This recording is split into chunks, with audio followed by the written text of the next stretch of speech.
প্রিয় রংপুর এক আসনের অধিবাসীবৃন্দ, আসসালামু আলাইকুম।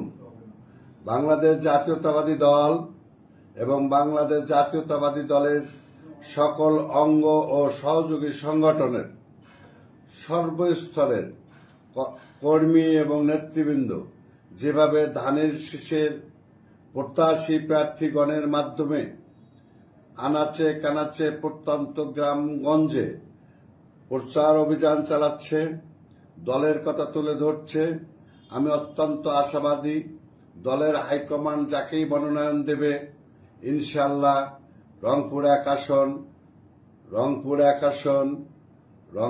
এক আসন জনাব তারেক রহমান বিএনপির ভারপ্রাপ্ত চেয়ারম্যানকে উপহার দেবে। এটা আমার প্রত্যাশা, এটা আমার বিশ্বাস।